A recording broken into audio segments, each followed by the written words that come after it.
कहानी की शुरुआत में हमें ताइवान के एक छोटे से गांव को दिखाती है। एक लड़की सबसे चुपके चुपके खेतों में पहुंचती है। इस लड़की का नाम जेन है।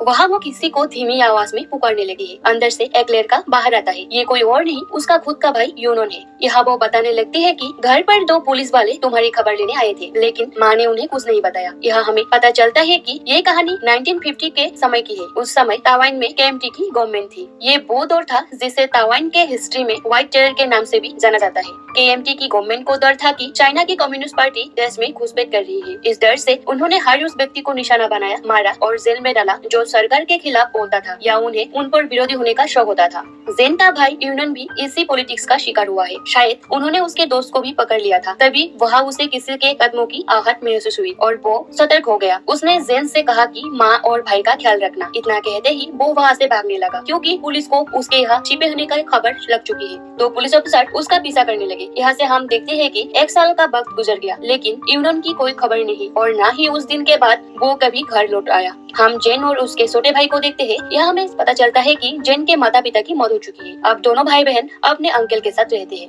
उनके अंकल के पहले से 2 बेटे हैं। उसके आंटी घर का काफी काम जेन से करवाती है, लेकिन वो हर वक्त उन्हें ताना देती है कि आखिर घर का खर्च कैसे चलेगा। 2 बच्चे की जिम्मेदारियाँ वो और नहीं उठा सकती है, लेकिन उसका अंकल उसे चुप करा देता है कि जो भी हो, पर ये दोनों बच्चे हमारी जिम्मेदारी है। तभी घर पर एक बुरा आदमी आता है, हाथों में एक पर्ची लेकर। वो आदमी थोड़ा घबराया सा लगता है। उस आदमी ने बताया कि गवर्नमेंट ने नोटिस भेजा है कि जेन के भाई यूनन को मार दिया गया। उसने कहा कि तुम लोग पैराडाइज फ्यूनरल होम चले जाओ और यूनन के बॉडी को यहाँ लेकर आओ, ताकि उसका क्रियाक्रम किया जा सके। अगर कुछ दिनों में फैमिली के लोग ने उसके बॉडी को नहीं लिया तो वो लोग लेकर जाके उसको ग्रेव में दफन कर देंगे। तब उसके बॉडी को ढूंढने में और भी ज्यादा दिक्कत हो जाएगी। लेकिन यहाँ और एक प्रॉब्लम खड़ी हो जाती है, क्योंकि उसके लाश को लाने में कम से कम $1000 की खर्च आएंगे। ये पैसे उन्हें हर जाने के तौर पर गवर्नमेंट को देने होंगे, जिसमें बुलेट से लेकर काफिन तक खर्च शामिल है।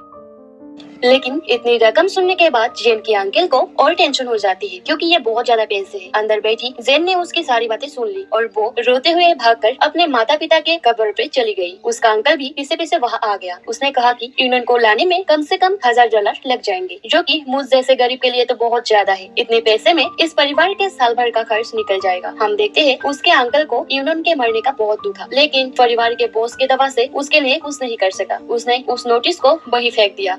सुबह सुबह जेन ने अपने डब्बे से कुछ पैसे निकाले। लगभग $30 से $40 होंगे। ये पैसे एक लेटर के साथ थे, जिसमें लिखा था कि माता पिता के फ्यूनरल में मैं नहीं आ पाया, लेकिन कुछ पैसे भेज रही हूँ, शायद तुम्हारे काम आ जाए। यह हमें पता नहीं चलता है कि आखिर ये किसकी लेटर है और पैसे उसको किसने भेजे। सुबह जेन ने घर छोड़ दिया और निकल गई एक मुश्किल और अनजाने सफर पर। वो ट्रेन से एक लंबा सफर तय करके एक अनजान शहर में पहुँच गई। आज से पहले वो कभी अकेले इतनी दूर नहीं आई। हर तरफ भागते हुए लोगों की भीड़ में वो घबरा गई।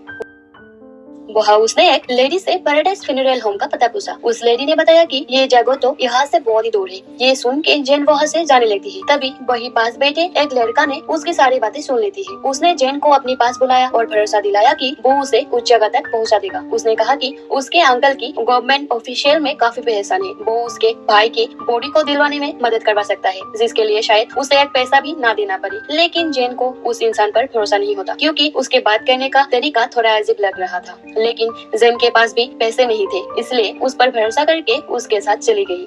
दोनों एक रिक्शा में बैठ गए।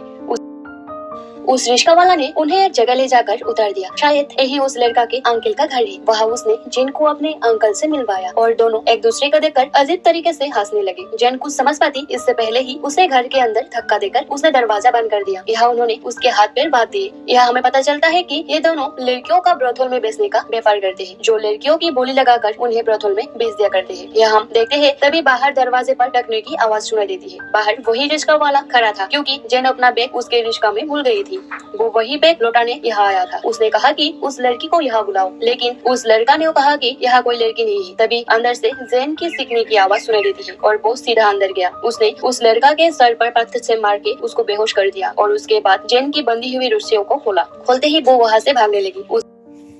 उस रिक्शा वाला ने फिर से उसका पीछा करके उसका बैग लौटा देता है। जेन काफी डर गई थी। इस वक्त उसे किसी पर भरोसा नहीं हो रहा था। ये रिक्शा वाला का नाम चाओ है। चाओ वहाँ से जाने लगा, तभी जेन उसके पीछे पीछे जाने लगी। यहाँ साओ ने उस पर तरस खाकर उसे अपने साथ ले लेती है। उसने साओ से सारी बातें बताई कि वो पैराडाइज फ्यूनरल होम अपने भाई के बॉडी को लेने जा रही है। वह उसे लेकर एक मार्केट में पहुँच जाते हैं। उसने कहा कि इतने पैसों से वो अपने भाई का बॉडी वापस नहीं ले पाएगी, उसे और पैसे का इंतजाम करना होगा। जेन ने कहा कि उसके पास एक घड़ी है जो कि उसके भाई ने उसे दी थी, शायद इस घड़ी के उसे अच्छे पैसे मिल सकते हैं। दोनों उसे लेकर बेचने चले गए।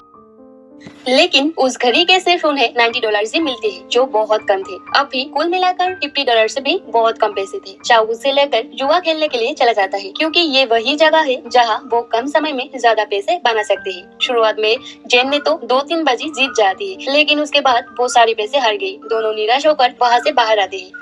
उन दोनों को समझ नहीं आता कि करे तो आखिर क्या करे। चाओ ने कहा कि पहले हमें एक बार पैराडाइज फ्यूनरल होम चलकर बात करनी चाहिए, शायद कोई दूसरा रास्ता निकल जाए। थोड़ी देर बाद ही दोनों उस जगह के लिए निकल पड़ते हैं।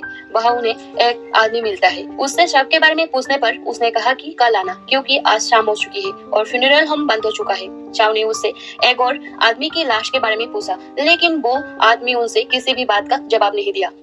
उसने दोनों को वहाँ से भगा दिया और कहा कि कल आ जाना।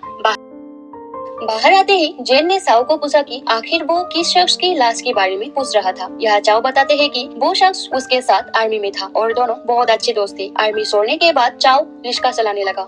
सरकार ने उसे सिगरेट कंपनी में जॉब दिलवाई थी, लेकिन कुछ दिनों बाद ही वो कंपनी बंद हो गई। लेकिन चाओ के दोस्त ने उसके साथ आर्मी नहीं छोड़ा और चाओ को कभी पता ही नहीं चला कि उसका दोस्त एक कम्युनिस्ट था, इसलिए उसे भी कुछ दिनों पहले मार दिया गया था। उसका इस दुनिया में कोई नहीं था, इसलिए आज चाओ ने उसकी लाश मांगी ताकि उसका क्रिमेशन कर सके। यहाँ चाओ ने कहा कि अब क्या करे और कहा जाए। यहाँ जेन ने उसे वही लेटर निकल कर दिखाया जिसमें उसे किसी ने पैसे भेजे थे। यहाँ हमें पता चला कि ये लेटर उसे जेन की बहन ने भेजा था, जिससे वो आज तक नहीं मिली। वो इसी शहर में रहती है। चाओ कहने लगा कि बड़ी अजीब बात है, आज तक वो अपनी बहन से नहीं मिला। दोनों उस पते पर पहुँच गए। वहाँ जाकर एक आदमी से पूछने पर पता चलता है कि वो इस जगह पर अब नहीं रहती। उसने उसकी बहन का नया पता उन्हें दे दिया। अंधेरा हो गया था। चाओ किसी तरह जेन को लेकर उस पति पर पहुंच जाती है। जब वो उस जगह पर पहुंचती है तो पहली बार जेन अपनी बहन फेंग को देखता है, जो कि एक स्टेज परफॉर्मर है। वो अपनी बहन को परफॉर्म करते देखकर उसकी आंखें नम हो जाती है। जब सब खत्म हो जाती है तो चाओ बाहर से चलने के लिए निकल जाती है। वो जल्दी उसे दोबारा मिलने के लिए बोलती है। उसके जाते वक्त जेन के चेहरे पर हल्की सी मुस्कान थी, क्योंकि इस अजनबी शहर में चाओ उसके साथ एक बड़े भाई की तरह खड़ा हुआ था, जिसका साथ पाकर उसे अपने भाई यूनियन की याद आ गई। यह रात जब फेंग ने उससे यहाँ आने की वजह पूछती है तो उसने बताया कि वो फ्यूनरल होम से यूनियन के शव लेने के लिए आई है। यूनियन की खबर सुनते ही फेंग का मन दुख से भर गया। रात उसने जाकर अपनी बस से पैसे मांगे। $1000 सुन के उसका बस का भी माथा चकरा गया। इतने पैसे तो उसके पास भी नहीं थे, क्योंकि शो में भी कुछ दिनों से खास नहीं चल रहे थे। फेंग ने उसे सारी घटना के बारे में बताया। उसने उसे कुछ $138 दिए, जिसमें से भी $38 फेंग ने उसे वापस लौटा दिया। जब उसकी तकलीफ के बारे में वहाँ काम करने वाले महिलाओं ने सुना तो उन्होंने भी $24 दिए दिए। तभी बाहर एक आदमी आ गया। उसने फेंग को घर चलने के लिए कहा, लेकिन वो उसके साथ जाने के लिए मना कर दिया, क्योंकि यहाँ वो काम करके काफी खुश है। यहाँ एक बुरा आदमी भी आ जाते हैं। वो उस आदमी का पिता है। वो कहने लगती है कि इससे भीख मत मांगो, मैंने इसे खरीदा है, इस पर तुम्हारा हक है। यहाँ हमें फेंग का पास के बारे में पता चलते है। बचपन में ही उसके माता पिता ने गरीबी के चलते उसे अपने एक रिश्तेदार के घर में भेज दिया था। फैसला हुआ था कि जब ये बड़े हो जाएगी तो इसकी शादी वो अपनी बेटी से करके उसे अपने घर की बहू बना लेंगे। लेकिन अब फेंग उसके बेटे से शादी नहीं करना चाहती, क्योंकि वो उसके साथ ही बड़ी हुई है और उसे अपने भाई की नजर से देखती है। आखिर वो उससे शादी कैसे कर लेती। फेंग भावुक हो जाती है और वहाँ से चली जाती है। उसका पिता गुस्से में अपने बेटे को लेकर वहाँ से चला गया। जेन अपनी बहन को ढूंढती हुई एक घर के बाहर जा पहुंची। उसने फेंग को एक शादीशुदा आदमी के साथ बैठा हुआ देखा।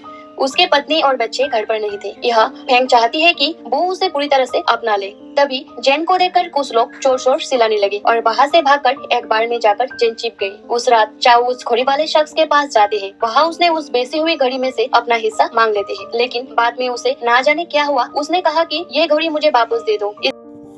इसके पैसे मैं तुम्हें बाद में लौटा दूंगा। वो शख्स उसकी बात सुन के चौंक जाते हैं क्योंकि पहले तो कभी ऐसा नहीं हुआ, लेकिन आज उस लड़की के लिए इतना प्रेम क्यों आ रहा है। चाव ने बताया कि वो चाहकर भी उस मासूम लड़की को नहीं ठग पाया क्योंकि वो पहले से बहुत परेशान थी। उसने उस शख्स से कहा कि वो बाद में इस घड़ी को लेने जरूर आएगा, वो भी पूरे पैसे के साथ। रात वो अपने रिक्शा मालिक के पास गया और सुबह से कमाए हुए पैसे में से उसे उसका हिस्सा दे दिया, लेकिन उस शख्स ने कहा कि तुम कल से काम पर मत आना क्योंकि तुम्हें ढूंढते हुए 2 शख्स यहाँ पर आए थे, इसलिए यहाँ वो किसी भी तरह की मुसीबत नहीं चाहता। जब चाव अपने घर में घुसा तो वहाँ 2 शख्स पहले से ही मौजूद थे। उसके घर की तलाशी ले रहे थे। दोनों ही गवर्नमेंट ऑफिशियल्स थे। जैसा कि हम जानते हैं कि चाव का आर्मी वाला दोस्त कम्युनिस्ट था, इसलिए उन्हें अब यहाँ वो बताने लगे कि उन्होंने उसके दोस्त को किस तरह से तड़पा कर मारा था और वहाँ चाव को डरा हुआ देख के वो उसका मजाक बनाने लगे। वहाँ उन्हें उसके खिलाफ कोई सबूत नहीं मिला, लेकिन चाव को पता था कि सबूत ना मिले तो भी सबूत पैदा कर दिए जाते हैं। दोनों शख्स उसे वार्निंग देकर वहाँ से चले गए। चाव डर कर रोने लगा क्योंकि उसकी जीविका का जो सहारा था वो भी चला गया। रात जेन एक जगह जाकर छिप गई। उसे अपने भाई यूनन की भी याद आने लगी। तभी रात एक ऑफिसर ने उन्हें वहाँ छिपा हुआ देख लिया और उसे अपने साथ लेकर पुलिस स्टेशन चला गया। उस ऑफिसर का नाम यांग है।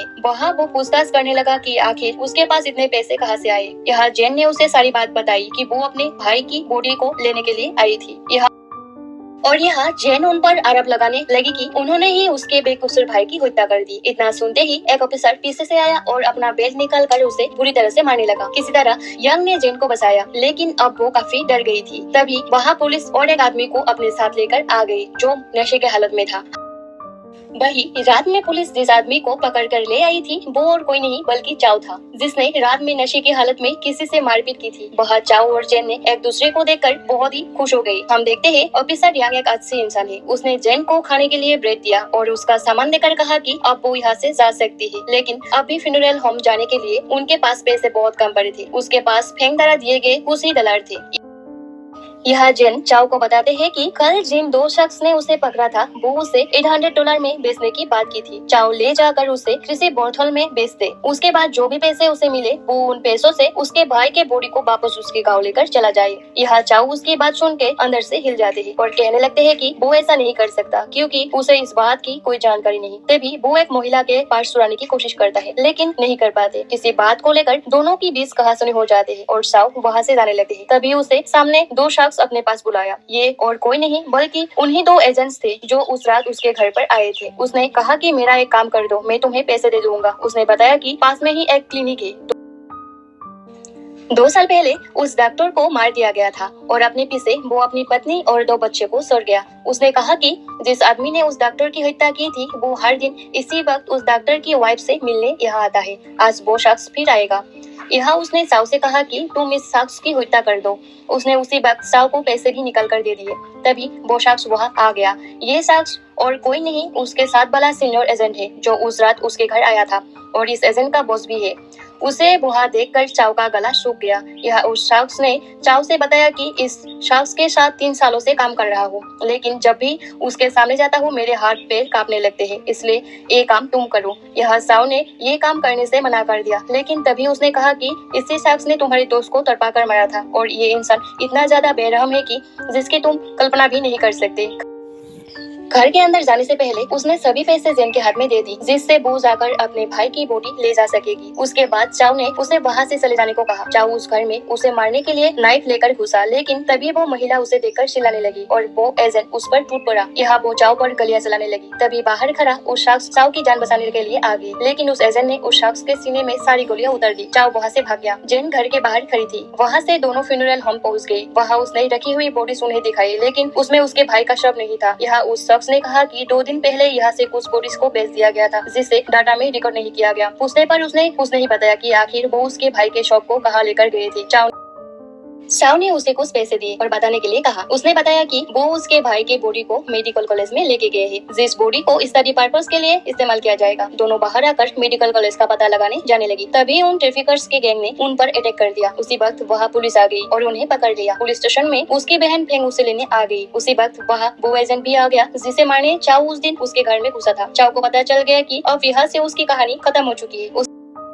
वो आखिरी बार जेन को देखा और वो आदमी चाव को अपने साथ लेकर चले गई क्योंकि अब उसे मार दिया जाएगा। जेन उसे जाते हुए देखती रही लेकिन उसके लिए कुछ नहीं कर पाई। दूसरे दिन जेन अपनी बहन के साथ मेडिकल कॉलेज में बूढ़ी का पता लगाने गई। वहाँ जैसे तैसे करके वो शॉप को खोलने लगी। जेन अपने भाई को याद करके रोने लगी। उसे वही पुरानी यादें दिखाई देने लगी जब उसका भाई उसे कहानियाँ सुनाया करते थे। उसके बाद उन्होंने बूढ़ी को लेकर जाकर उसका क्रियाक्रम कर दिया। यहाँ फेंग उसे अपने बचपन के किस्से सुनाने लगी, कैसे वो और यूनन साथ में खिला करते थे और यूनन उसे कहानियाँ सुनाता था। हम देखते हैं साल भर बाद फेंग ने अपने भाई बहन को शहर में ले आकर उनका एडमिशन स्कूल में करवा दिया था। वहाँ से हमें 50 साल के बाद का वक्त दिखाया जाता है। हम देखते हैं जेन अब नानी बन चुकी है। वो अपनी बेटी और पोती के साथ अस्पताल में ब्लड प्रेशर चेक करवाने आई थी। तभी उसकी नजर एक बूढ़े शख्स पर पड़ी। चेहरा जाना पहचाना सा लगा। हम ये शख्स कोई और नहीं बल्कि चाव है जो कि एकदम से बूढ़ा हो चुका है। जेन उसके पास गई। जेन ने उसके पास जाकर उसे याद दिलाया कि 50 साल पहले हम दोनों इसी शहर में मिले थे। चाव उसे पहचान गया। यह उसने बताया कि उन्होंने उसे मारा नहीं बल्कि उसे 25 साल की जेल हो गई थी। इस बात से जेन भावुक होकर रोने लगी कि उसके लिए चाव ने अपनी जिंदगी के 25 साल एक अंधेरी कालकोठरी में बिता दिया। जेन का तो एक बड़ा परिवार था लेकिन जब उसे पता चला कि चाव अब तक अकेला है तो उसकी आंखों से आंसू बहने लगे क्योंकि उसने बचपन से लेकर बुढ़ापा तक सिर्फ तकलीफ में ही बिताया था। हम देखते हैं जेन चेकअप के लिए अंदर चली गई। उसने चाव को वही बाहर इंतजार करने के लिए कहा। यहाँ चाव ने अपने हाथ की घड़ी निकालकर नर्स को थमा दिया और बताया कि उस लेडी के बाहर आते ही घड़ी उसे दे देना।